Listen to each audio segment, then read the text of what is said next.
Imagine for a moment that every emotion you've ever felt, every surge of joy, every pang of sorrow, every flicker of anger was not truly yours. What if these waves of feeling were not born from within you, but were instead whispers from something else, something beyond? A force unseen, a presence unnoticed, threading its influence through the fabric of your mind like invisible strings on a marionette. This is not a call to paranoia, but an invitation to revelation. Because the truth is far stranger, far more profound than we've been led to believe. We live in a world that assumes emotions are purely personal, intimate responses to external events. A loved one leaves and grief follows. A triumph arrives and euphoria rises. We are taught that these reactions are ours alone, the natural language of the self. But what if that assumption is the greatest illusion of all?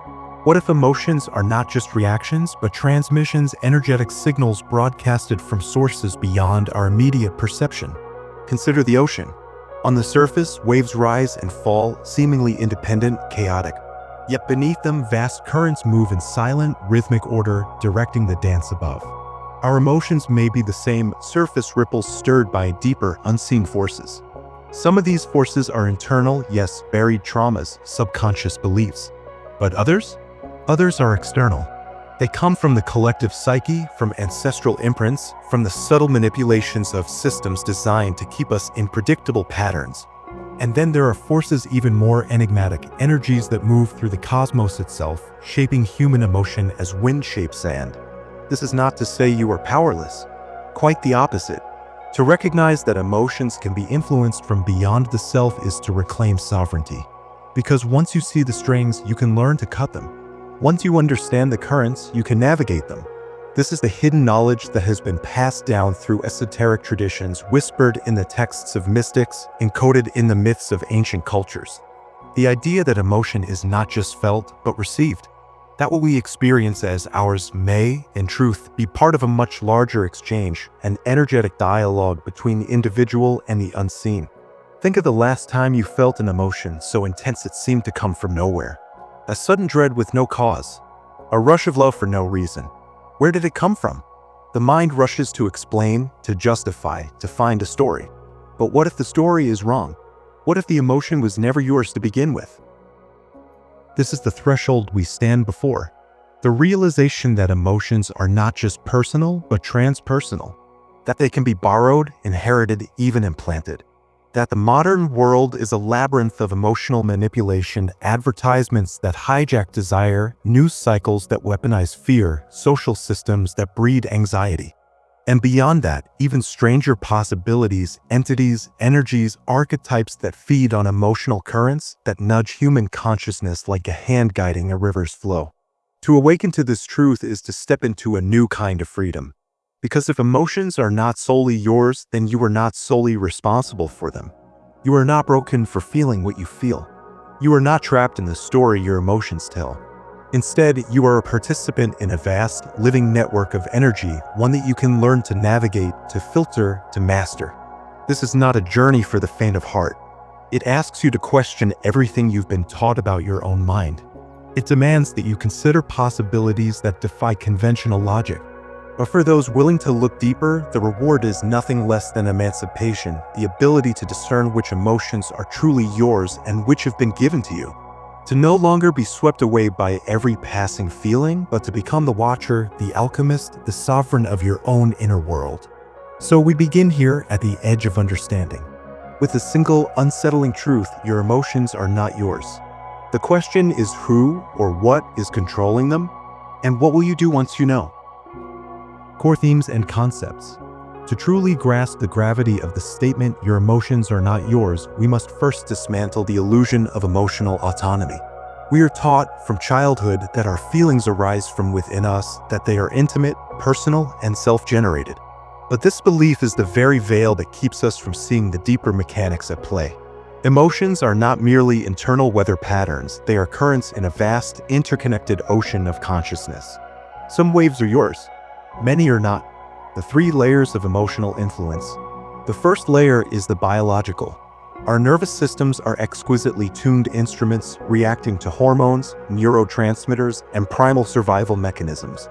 Fear spikes when adrenaline floods the bloodstream. Love blossoms when oxytocin wraps its tendrils around the mind. These reactions feel deeply personal, yet they are, in essence, ancient biological programs shared by all of humanity, triggered by external stimuli. You do not choose your heartbeat's response to danger any more than you choose to flinch from fire. But biology is only the surface. The second layer is the psychoenergetic. Here, emotions operate as frequencies passing between people like radio waves. Have you ever walked into a room and immediately felt tension even before a word was spoken? Or been uplifted by someone's joy without knowing why? This is emotional contagion, the unconscious absorption of the feelings around you. Studies in mirror neurons and group psychology confirm this phenomenon. Humans are not isolated emotional islands, but receivers and transmitters in a constant, invisible exchange. Then there is the third layer, the metapsychic.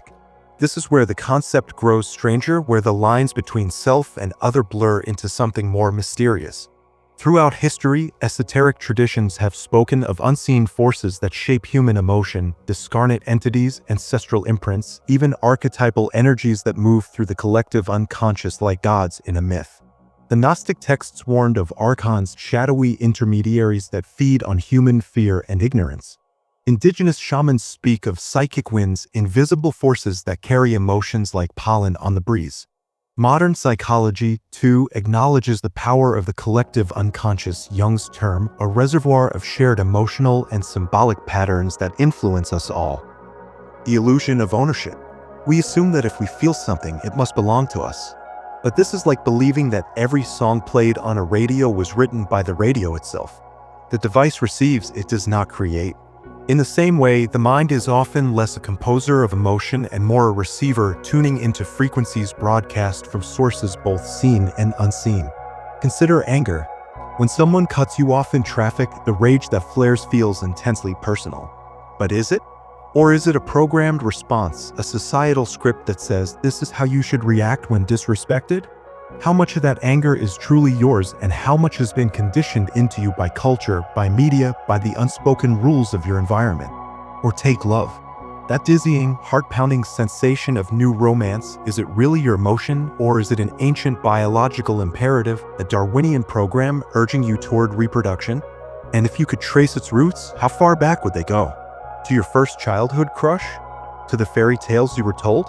To the collective human obsession with pairing, encoded over millennia? Emotional parasitism and the ecology of influence. Here we arrive at the darker implication: if emotions can be transmitted, they can also be harvested. Advertising agencies have known this for decades. They do not sell products, they sell emotional states, the promise of belonging, of status, of relief from anxiety. Social media platforms are engineered to trigger dopamine spikes, to addict users through cycles of approval and withdrawal. The news industry thrives on fear, conditioning entire populations into states of perpetual outrage or dread. These are not accidents. They are systems of emotional extraction designed to mine human feeling for profit or control. But what if the extraction goes deeper? What if there are forces non-physical, perhaps even ancient, that also feed on human emotion? This is not mere superstition. Every major spiritual tradition acknowledges the existence of unseen influences. Buddhism speaks of hungry ghosts, beings trapped in endless craving. Christianity warns of principalities and powers, spiritual forces that manipulate human affairs. Even modern theorists, from Carl Jung to Jacques Vallée, have explored the idea that some emotions may be implanted, foreign energies masquerading as our own. The path to discernment. If emotions are not inherently yours, then the key to freedom lies in discernment, the ability to distinguish between what arises from your true self and what has been placed there by outside forces. This is not about suppressing emotion, but about witnessing it with clarity. Ask yourself, does this feeling align with my deepest truth, or does it carry the echo of someone else's energy? Was this emotion triggered by a present moment experience, or is it an old program replaying? Is this sensation mine, or have I absorbed it from the collective? The moment you begin to interrogate your emotions in this way, something extraordinary happens. You cease to be their prisoner. You become, instead, their observer. And in that space of observation, choice emerges. The alchemy of emotional sovereignty. The ultimate revelation is this: you are not your emotions. You are the awareness that experiences them. And once you realize that, you gain the power to decide which emotions to engage with, which to release, and most crucially, which to transmute.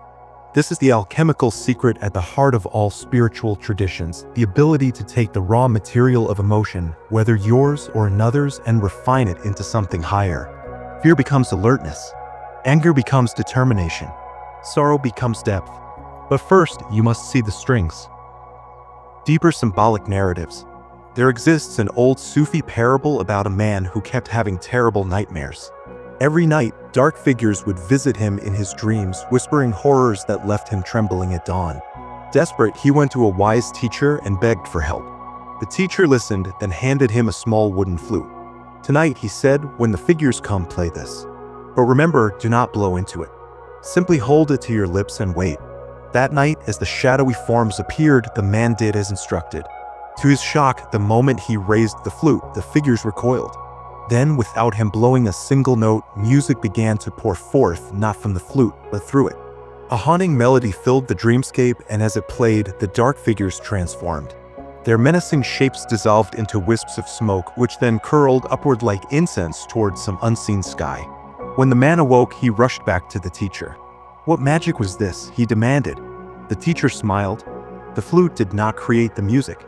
It merely channeled what was already passing through. Those creatures were not your nightmares, they were the nightmares of the world, using you as their instrument. All you had to do was stop playing along." The dreamer and the dreamed. This story reveals a truth we rarely consider. Much of what we experience as our inner world is not personal, but transpersonal, a shared psychic landscape where emotions, images, and even entities circulate freely. Modern psychology calls this the collective unconscious. Ancient mystics called it the astral plane. Both point to the same reality. There are currents of feeling and thought that move through humanity like weather systems, and we are constantly, unconsciously tuning into them. Imagine your mind as a radio. Most people spend their lives believing they are the singers, that every thought and emotion emanates from their own voice. But what if you're actually the receiver? What if the songs you've been singing were never yours to begin with? The river of inherited sorrow. There is another story, this one from an indigenous tradition, about a village built along a river. The water had run dark for generations, and though no one could remember why, the people had grown accustomed to its bitterness. They accepted it as simply how things were. One day, a child asked her grandmother, "Why is the river sad?" The old woman sighed. "Long ago, before memory, a great wound was carved into the land upstream. The river has been carrying that pain ever since." "And no one has gone to heal it?" the child asked. "The wound is so old, we've forgotten it's even there," the grandmother replied. "We think the darkness belongs to the river. But the river is only the messenger." This is the nature of inherited emotion, traumas that travel through bloodlines, cultural wounds that seep into generations, collective grief that masquerades as personal suffering. How many of your sorrows were born in your own life, and how many were handed to you like water from a poisoned well? The theater of archetypes. Carl Jung spoke of archetypes, universal psychic patterns that shape human experience. The hero, the shadow, the trickster. These are not mere metaphors, but living forces in the unconscious, each carrying their own emotional signature. Consider this: when you feel an overwhelming rush of passion, is it truly yours, or are you temporarily embodying the lover archetype? When rage consumes you, are you channeling the warrior? When despair drags you under, have you become entangled with the martyr? There is a theater inside the human psyche where these eternal dramas play out, and most of us mistake the roles we play for who we actually are. The realization that you can step off the stage, that you are the audience, not the actor, is the beginning of true emotional freedom. The hungry ghosts. Buddhist cosmology describes beings called pretas, or hungry ghosts, entities with insatiable appetites but throats too narrow to swallow. They wander eternally frustrated, seeking nourishment they can never consume. Modern material culture has created its own hungry ghosts, not in some other realm, but in the very architecture of our attention economy. Social media platforms, 24-hour news cycles, and advertising engines function as psychic parasites, feeding on our emotional energy while leaving us perpetually empty. They do not create our fear or loneliness or desire, they simply amplify and distort what already flows through the collective psyche. The mirror and the lightning rod. Two spiritual symbols help illuminate our relationship to emotion. The mirror reflects perfectly but holds nothing. This is the ideal state of awareness, observing emotions as they pass without clinging to them as mine or not mine. The lightning rod attracts and grounds electrical storms. This is what most people become, conductors for emotional energy, taking it into themselves until they believe it belongs to them. The path of wisdom lies in becoming the mirror while dismantling the lightning rod. The alchemical fire. A final story. An alchemist once kept a furnace burning day and night. His apprentice asked why he never let the fire die. "Because," the alchemist replied, "this is no ordinary flame. It burns with the emotions of everyone who comes near it. Watch." He dropped in a piece of lead. As it melted, the apprentice saw faces form in the metal, expressions of grief, anger, joy. "You see," said the alchemist, "most people carry these fires inside them until they burn out. But we must learn to put them here, in this vessel, where they can be transformed. This is the ultimate secret. You need not be consumed by the emotions moving through you. There is a sacred space within where all feelings can be held, witnessed, and alchemized, but only once you realize they were never yours to begin with." Practical integration and real-world implications. The realization that emotions operate on multiple levels, biological, psychological, energetic, and even metaphysical, is not merely an intellectual exercise. It is a key that unlocks profound practical freedom. When we begin to see emotions as currents moving through us rather than as absolute truths about ourselves, we gain the power to navigate life with unprecedented clarity and agency. The first step, recognizing emotional weather patterns. Just as a skilled sailor learns to read the wind and tides, we can develop the ability to discern the origins of our emotional states. This begins with a simple but radical shift in perspective. What if this feeling isn't mine? When a strong emotion arises, whether it's sudden anxiety, irrational anger, or euphoric excitement, pause and ask, "Does this match my present circumstances, or does it feel disproportionate? Did this arise organically, or was it triggered by something external, a news headline, a social media post, someone else's mood? Is this emotion familiar, like an old script playing out, or does it feel foreign, like a guest that wandered into my mental space?" This practice of emotional discernment creates a critical pause between stimulus and reaction. In that pause, choice becomes possible. The art of energetic hygiene. If emotions are energies that we can absorb from our environment, then maintaining energetic hygiene becomes as essential as washing our hands. Here are ways to cleanse and fortify your emotional field. The saltwater reset. After intense social interactions or exposure to emotionally charged environments, hospitals, crowds, conflict, rinse your hands in salt water or take a shower with the intention of washing away absorbed energies. This is not superstition, it's a psychological signal to your subconscious that you are clearing what doesn't belong to you. The tree meditation. Visualize roots growing from your feet deep into the earth, releasing any heavy or stagnant emotions downward to be composted, while drawing up fresh, grounded energy. This practice prevents emotional congestion. The name and release technique. When overwhelmed by an emotion, say silently, "I see you, anger/fear/ etc. You may be passing through, but you are not me." This disrupts identification with the feeling. Disarming emotional manipulation. We live in an era of unprecedented emotional engineering. Social media algorithms, clickbait journalism, and advertising all exploit our neurological tendency to latch onto high arousal states, outrage, fear, desire. To reclaim sovereignty, notice the hook. When content makes you feel suddenly angry, afraid, or craving something, ask, "Is this my urgency, or was it manufactured?" Delay the reaction. Before sharing emotionally charged content, wait 24 hours. Often, the need to react dissipates when the implanted emotion fades. Curate your inputs. Just as you wouldn't eat spoiled food, be ruthless about what you allow into your mental space. Unfollow accounts, mute topics, or create tech-free zones to reset your emotional baseline. Transforming inherited emotional legacies. Many personal emotions are actually inherited, generational traumas, cultural conditioning, or familial patterns. To work with these, trace the thread. When you notice a recurring emotional pattern, e.g., chronic guilt, fear of abandonment, ask, who in my family or culture carried this before me? Often, simply recognizing the pattern as inherited reduces its power. The ritual of return. Write down the emotion on paper, then speak aloud. This belongs to ancestor/culture/time period.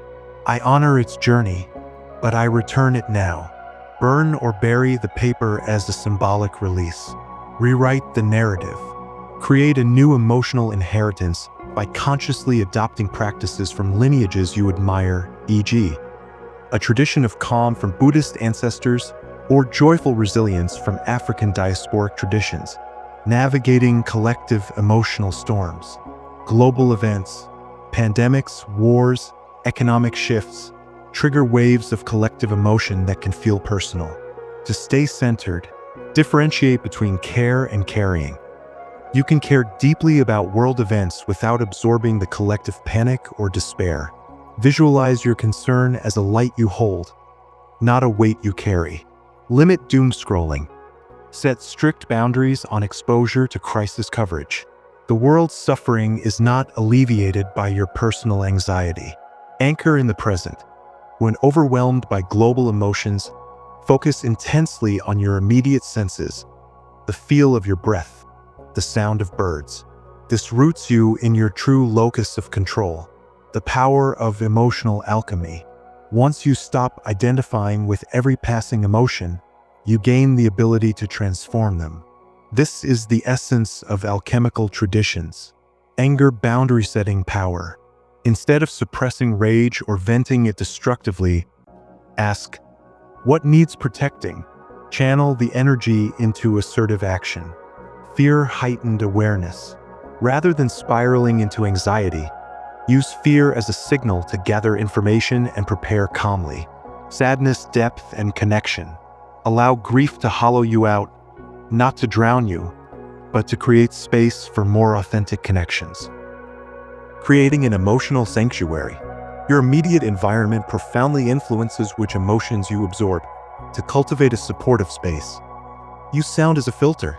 Playing ambient music like Tibetan bowls or Gregorian chant in your home can disrupt chaotic emotional frequencies. Introduce psychic buffers. Plants, flowing water, or black tourmaline crystals at entryways can symbolically or energetically filter incoming energies. Designate a clearing space. Have one chair or corner where you sit to intentionally release emotions that aren't yours. Over time, this becomes a conditioned sanctuary, the ultimate freedom.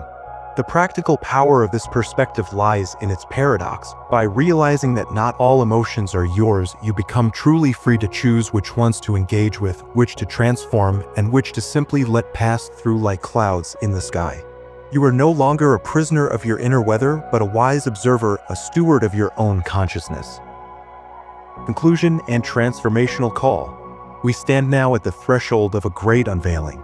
The journey we've taken from recognizing emotions as borrowed garments to tracing their hidden origins to learning the alchemical arts of discernment and transformation has all led to this moment of reckoning.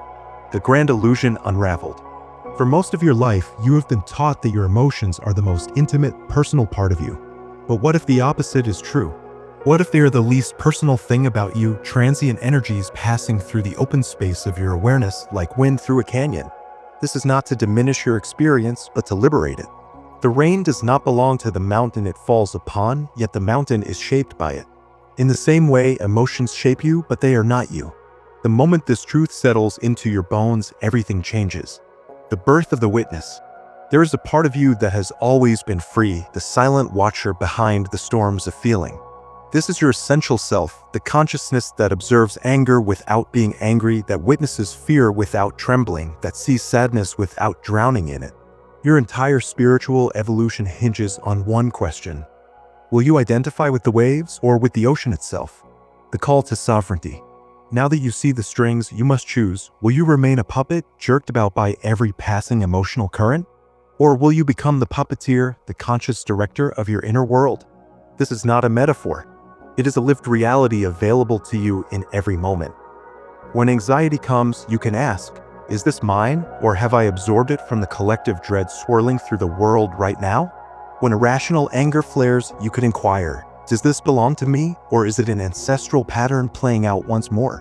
When euphoria lifts you skyward, you can pause and wonder, is this my joy, or am I riding a wave of something larger? The ritual of return. Each day, practice this simple reclamation. Place a hand on your heart and say, what I feel is not who I am. Breathe deeply and visualize emotions as clouds passing through the sky of your awareness. Ask, of all that moves through me today, what truly belongs to my soul's journey? Keep what serves, release the rest. The ultimate realization. Here lies the great secret. You are not human having spiritual experiences. You are spirit mastering the human experience. Your emotions, whether borrowed, inherited, or transmitted, are not obstacles, but the very curriculum of your awakening. Every wave of feeling, whether light or dark, is an invitation to remember.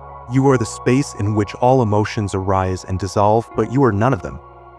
The invitation.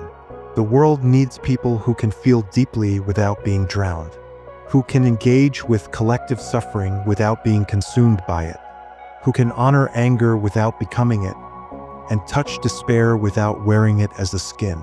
This is your calling now.